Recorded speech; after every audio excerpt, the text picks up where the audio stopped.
कुणाचं लग्न नाही फिग्न नाही बाई, काही फंक्शन असेल तर चांगली साडी नेसायची असं कुणी सांगितलंय? त्या साड्यांचा जीव गुदमरतो घरामध्ये आणि सगळे पोरं मेले लव्ह मॅरेज कोर्ट मॅरेज करून करताय आणि काही तर करायचंच नाही म्हणताय. मग कुठे मिरायचं आपण चांगल्या साड्या घालून? म्हटलं चला मैत्रिणीच्या घरीच मिरून येते जरा.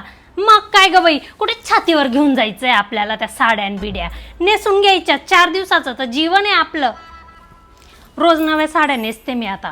काय ते कपाटाला ओझं करायचं, कपाटात पडून पडून काय प्रदर्शन मांडायचंय त्यांचं, वस्तू संग्रहालयात ठेवायचं आहे का? त्या नेसून घेते रोज. बोलू दे कोणी काही पण, मी नाही लक्ष देत ग बाई आता कुणाकडे. काय करायचंय आपल्याला, 4 दिवसाचं जीवन आहे आपलं. मग तू काय घरातले भांडे काढलेत का घासायला? आत्ता 15 दिवसापूर्वी आली होती मी, तेव्हा पण तर काढलेले होते. काय चाललेलं असतं बाई तुझं पुन्हा पुन्हा? त्या निर्जीव गोष्टींना जीव लावते, चमकवत राहते, स्वतःचं सजीव शरीर खराब करत राहते.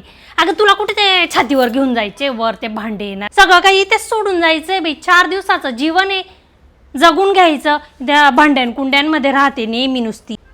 ओ बाई मला काही ते तू सांगू नको. आज किचन साफ करायचं आणि तशा फरशा घासायच्या आणि ते करायचं. इतकं काही त्या निर्जीव गोष्टींना स्पा देण्याचं मला काही इंटरेस्ट नाही आहे. मी माझ्या जिवंत थोबाडायला कधी स्पा दिला नाही आजपर्यंत. आणि त्या निर्जीव वस्तूंना काय इतकं घासत पुसत बसू, मला नको सांगू तू. 4 दिवसाचं जीवन आहे आणि ते पण घासण्यात लावून दिलं तू. पण येत नाही जात नाही कुठे. मला नाही पटत बाई तुझं. तुला तर चहा आवडायचा ना, का नाही घेते? काय सोडून दिला ग बाई. जे होणार असताना तेच होतं एके दिवशी. आपण किती पण काही करा, काय इतकं मन मारून जगायचं बाई? मला तर नाही पटत. ती एक माझी नातेवाईक होती, अशी साखर खायची नाही, मीठ खायची नाही. हे होऊन जाईल ते होऊन जाईल ते होऊन जाईल, माझं शरीर मला निरोगी ठेवायचं आहे करायची. एके दिवशी तिला एका डंपरने उडून दिलं. चालली गेली बिचारी. सगळं साखर मीठ सगळं तिचं इथेच राहून गेलं. मग काय बीपी डायबिटीज एवढे डॉक्टर लोक कशासाठी बसले मग डिग्र्या घेऊन 2-2 4-4 वेळा एंट्रन्स एक्झाम देऊन नीटची. मग काही नाही ग बाई, जे व्हायचं तेच होतं. 4 दिवसाचं जीवन असतं, जगून घ्यायचं मस्तपैकी. आता आम्ही पिकनिकला गेलो ना, पप्पूच्या पप्पांना तर मी सांगितलं बाई, म्हटलं मी नाही सकाळी उठून दशम्यान बटाट्याची भाजी पुऱ्यान बिऱ्या बनवणार. म्हटलं मस्त जाऊन हॉटेलला खाऊ, मला पण एन्जॉय करू द्या. म्हटलं सकाळी उठून डबा करायला लावतात नुसते. मग त्या दिवशी मला खापराची पुरणपोळी खायची होती. पप्पूच्या पप्पांना म्हटलं घेऊन येतात आत्ताच्या आत्ता. खूप केली ग बाई काटकसर, आता नाही करायचं मला. मग 4 दिवसाचं जीवन आहे, जगून घ्यायचं एकदाचं.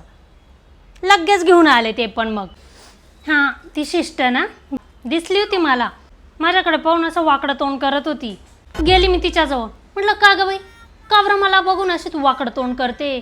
अगं काय येतं ग म्हटलं सोबत, एक दिवस तू गचकून जाशील मी गचकून जाईल. म्हटलं हे वाकडं तोंड कोणाच्या लक्षात राहील? मग हसून बोलून घ्यायचं म्हटलं थोडंसं. आपलं तर असंच आहे बाई, मी कोणाशी पण स्वतःहून बोलून घेते. अगं काय करायचंय आपल्याला आयुष्यात येऊन? एक दिवस चाललं जाऊ सगळं सोडून. मग समोरच्याला काही श्रद्धांजली व्हायला तर काहीतरी 2-4 चांगले शब्द पाहिजे की नाही आपले.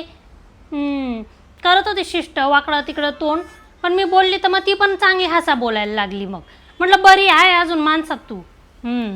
ये म्हटलं मग घरी. चल ना तू पण नाटकाला. काय तिकीट जास्त आहे?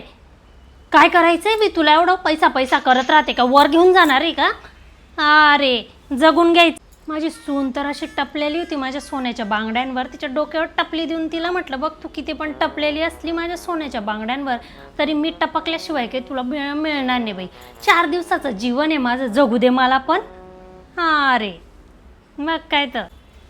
परवा का? नाही परवा नाही येऊ शकणार मी. पप्पूचे पप्पा मी गोव्याला चाललो आहे आम्ही परवा. स्लीवलेस फ्रॉक घेतलेले मी गोव्यात घालण्यासाठी.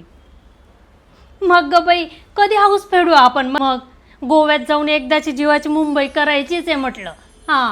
काय येणार आहे ग बाई सोबत? कुठे वर घेऊन जाणार आहे आपण? 4 दिवसाचं तर जीवन आहे, मग करून घ्यायची मजा.